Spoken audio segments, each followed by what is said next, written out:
ದೇಶದಲ್ಲಿ ನೀರಿನ ಅಭಾವ ನೀಗಿಸಲು ಪ್ರಧಾನಮಂತ್ರಿ ಆಶ್ರಯದಲ್ಲಿ ಜಲಶಕ್ತಿ ಅಭಿಯಾನವನ್ನು ರಾಜ್ಯದ ಎಲ್ಲಾ ವಿಧಾನಸಭೆ ಕ್ಷೇತ್ರಗಳಲ್ಲಿ ಆರಂಭಿಸಲು ತೀರ್ಮಾನಿಸಲಾಗಿದೆ ಎಂದು ಗ್ರಾಮೀಣಾಭಿವೃದ್ಧಿ ಸಚಿವ ಕೆಎಸ್ ಈಶ್ವರಪ್ಪ ಹೇಳಿದರು.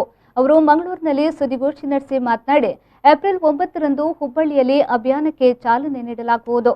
ಪದ್ಮಶ್ರೀ ಪುರಸ್ಕೃತ ಮಹೇಶ್ ಶರ್ಮಾ ಅಭಿಯಾನವನ್ನು ಉದ್ಘಾಟಿಸಲಿದ್ದು, ಕೇಂದ್ರ ಸಚಿವ ಪ್ರಹ್ಲಾದ್ ಜೋಶಿ, ಸಚಿವ ಜಗದೀಶ್ ಶೆಟ್ಟರ್ ಭಾಗವಹಿಸಲಿದ್ದಾರೆ ಎಂದು ಹೇಳಿದರು. ಇನ್ನು ಸಂಪುಟದ ಸದಸ್ಯರಿಗೆ ವಹಿಸಲಾದ ಇಲಾಖೆಯನ್ನ ಸಿಎಂ ಅವರು ನೇರವಾಗಿ ನಿರ್ವಹಿಸಲು ಅವಕಾಶವಿಲ್ಲ. ಅವರು ಇಲಾಖೆಗಳಿಗೆ ಹಣ ಬಿಡುಗಡೆ ಮಾಡಬಹುದು, ಇದು ನಿಯಮದಲ್ಲಿದೆ. ರಾಜ್ಯಪಾಲರ ಬಳಿ ಈ ಬಗ್ಗೆ ಸ್ಪಷ್ಟೀಕರಣ ಕೇಳಲು ಭೇಟಿ ಮಾಡಿದ್ದೆ. ಯಾಕೆಂದರೆ ರಾಜ್ಯಪಾಲರು ಗುಜರಾತ್ನಲ್ಲಿ ಹಲವು ಬಾರಿ ಬಜೆಟ್ ಮಂಡಿಸಿದ ಅನುಭವಿಗಳಾಗಿದ್ದಾರೆ. ಯಡಿಯೂರಪ್ಪ ಅವರ ವಿರುದ್ಧ ದೂರು ನೀಡಿಲ್ಲ, ದೂರು ನೀಡುವುದೂ ಇಲ್ಲ ಎಂದು ಸ್ಪಷ್ಟಪಡಿಸಿದ್ರು. ಮಳೆ ನೀರೇನಿದೆ, ಈ ಮಳೆ ನೀರು ಸಮುದ್ರಕ್ಕೆ ಹೋಗೋದನ್ನು ಆದಷ್ಟು ಕಡಿಮೆ ಮಾಡಿ ಭೂಮಿಗೆ ಇಂಗಿಸಬೇಕು ಅನ್ನೋಂಥ ವಿಶೇಷ ಆಸಕ್ತಿಯನ್ನ ಈ ದೇಶದ ಪ್ರಧಾನಮಂತ್ರಿ ನರೇಂದ್ರ ಮೋದಿ ಅವರು ತಗೊಂಡಿದ್ದಾರೆ. ಅದರ ಪ್ರಕಾರ ಜಲಶಕ್ತಿ ಅಭಿಯಾನ ಅನ್ನೋಂಥ ಒಂದು ವಿಶೇಷವಾದ ಒಂದು ಯೋಜನೆ ಇದೆ.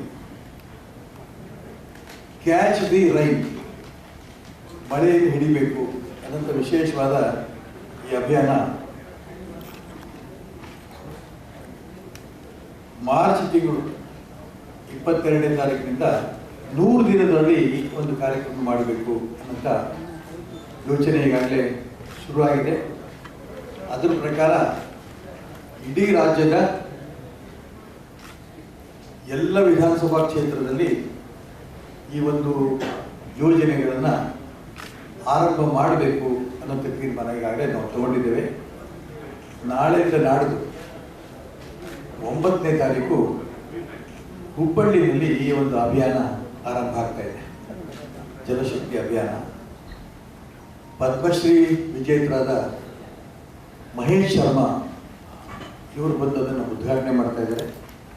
ನಮ್ಮ ಕೇಂದ್ರದ ಸಚಿವರಾದ ಪ್ರಹ್ಲಾದ್ ಜೋಶಿ ಅವರು ಮತ್ತು ಕರ್ನಾಟಕ ರಾಜ್ಯದ ಸಚಿವರಾದ ಶ್ರೀಯುತ ಜಗದೀಶ್ ಶೆಟ್ಟರ್ ಆ ಕಾರ್ಯಕ್ರಮದಲ್ಲಿ ಭಾಗವಹಿಸ್ತಾ ಇದ್ದಾರೆ.